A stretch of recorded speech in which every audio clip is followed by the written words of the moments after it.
এই মানব গাড়ি খানা মনি মুক্তায় বলা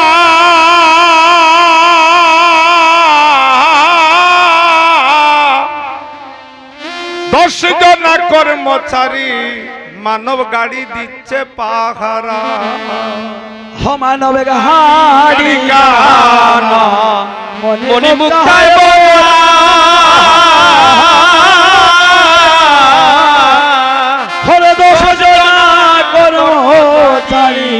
গাড়ি দিচ্ছে পাহারা ওরে মাঝে মাঝে ওরে 6 জন চুরাই মাঝে মাঝে 6 জন চুরাই লুটিয়া নে মালের ভান্ডার আমি তোমার কলের গাড়ি তুমি মোর ড্রাইভার আমি তোমার কলের গাড়ি তুমি মোর ড্রাইভার। আপনারা দেখেছেন আজ থেকে কয়েক বছর আগে হাইলাকান্দি কাটলি চড়ায় জিপ গাড়ি আসতো জিপ গাড়ির পিছনে কি থাকতো টেইলার জিপ যেদিকে যায় টেইলার সেদিকে যায় আমরা হচ্ছি জিপের টেইলার মাত্র জিপ যেদিকে যাবে আমি যাব এটা আমার মধ্যে অভিমান আমি এই করব আমি সেই করব আপনি আগামীকাল বাঁচবেন চিন্তা করতে পারবেন আমার এই গত 2 বছর আগে কাঞ্চনপুর ত্রিপুরায় সবচেয়ে বড় কীর্তন পাহাড়ি অঞ্চলে একজন ভক্ত আসরে দাঁড়িয়ে আমাকে 50টি টাকা দিয়ে বলছে 50টি টাকা দিয়ে বলছে দাদা আর কবে আপনার কীর্তন শুনবো আসর থেকে নেমে যাওয়ার পথে হঠাৎ দেখি টিল্লার নিচে এক জায়গায় আগুন জ্বলছে জিজ্ঞাসা করলাম এখানে কি হয়েছে বলে আপনাকে যে 50টি টাকা আসরে দিয়েছিল তার কষ্ট হচ্ছে কিন্তু মানুষ তো অভিমান ছাড়ে না আর অভিমান যেদিন মানুষ ছেড়ে দিবে সেই দিন পরম সূক্ষ্ম বস্তুর সন্ধান সে পাবে যেদিন সর্বজীবের মধ্যে মানুষ প্রণাম করবে এখানে আসরে যারা আছে আমি সবার চরণে আমার নতমস্তকে আমি প্রণাম করতে পারবো কে ছোট কে বড় আমি চিনি না কার পরশে তুমি পরশমণি হবে তুমি জানো না এই মহাপ্রভু এসেছিলেন কোনো বিচার করলেন না লাইনে বেলাইনে গাড়ি কানা চলে আপনি রাস্তা দিয়ে যাচ্ছেন বাম দিকে গাড়ি চালাবেন যদি কোনো কারণবশত ডান দিকে আন আপনি অ্যাক্সিডেন্ট হবে এইজন্য বলছে কোন মানুষ কেউ যায় সুপথে আর কেউ যায় কুপথে পথ কিন্তু কয়েকটা আছে বিবেক জ্ঞান বৈরাগ্য দিয়ে আপনি চলবেন কোন পথে যাবেন লাইন বে লাইনে গাড়ি কানা চলে কত মনি মুক্তা বড়াই আছে সেই মানব গাড়ির ভিতরে গাড়ির ইঞ্জিন 500 ছুটে গেলে ইঞ্জিন 500 ছুটে গেলে চলে যায় সেই গাড়ির ড্রাইভার 500 ছুটে গেলে ইঞ্জিন 500 ছুটে গেলে চলে যায় গাড়ির ড্রাইভার আমি তোমার কলের গাড়ি আমি তোমার কলের গাড়ি দিন শরৎ বলে দেখো কি জানো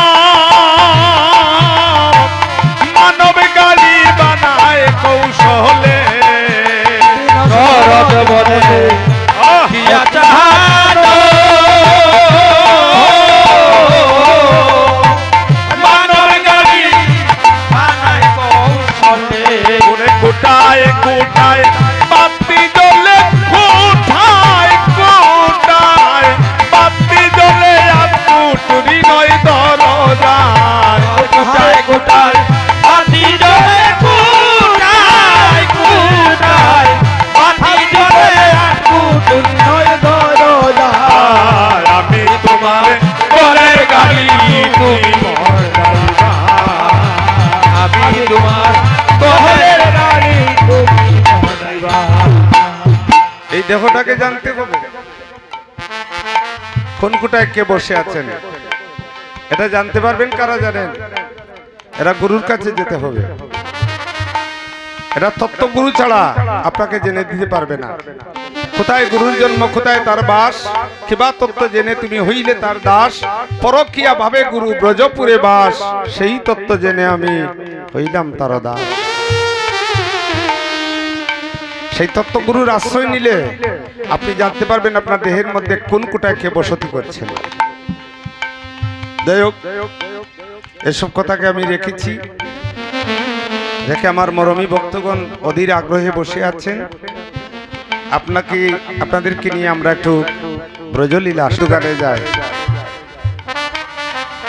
ভালো বস্তু কেনার জন্য বাজারে যায়, কিন্তু সর্ববাজারের শ্রেষ্ঠ বাজার যে আপনার দেহের মধ্যে আছে আপনি চিনেন, ষোলদল পদ্ম এই দেহের মধ্যে আছে, দ্বাদশ দল পদ্ম, অনাহুত চক্র। বিচার করতে পারলেন বিশ্বকে, একদিন দেহটাকে বিচার করছেন কোন জায়গায় কে আছে, তার যত্ন কোনদিন করেছেন। দিবরুর মধ্যে দ্বিদল পদ্ম আছে, এই দেহের মধ্যে 18টা মুকাম আছে, একদিন দেহের খবর নিয়েছেন কে কোন জায়গায় বসতি করছে। না কেউ কথা কইবা না, আমি বড় আশা করে পূর্ণাতে বসেছি, শুধু বসে বসে শুনুন। এই দেহের মধ্যে কে কোন জায়গায় আছে বলতে পারবেন? বলুন তো, হস্তে কে, নাসিকায় কে, চক্ষে কে, কেশে কে, উরুতে কে, চরণে কে, উদরে কে, কণ্ঠে কে। আগে তাকে চিনুন, তাকে জানুন, দেখবেন দেহ সুন্দর হবে। এটার নাম হচ্ছে দেহ মন্দির। এই দেহ মন্দিরটাকে জানতে হবে, কোনো বাজারে যেতে হবে না। এই বাজারটাকে যদি চিনতে পারেন গুরু কৃপা নিয়ে, তাহলে গুরুও জানিয়ে দিতে হবে। সবাই গুরু এসে কলিযুগে এসে বলেন আমি এসেছি, কিন্তু গুরুকে আগে জানতে হবে। ক্রিয়া তো প্রত্যয় করে গুরু শব্দের উৎপত্তি হইয়াছে।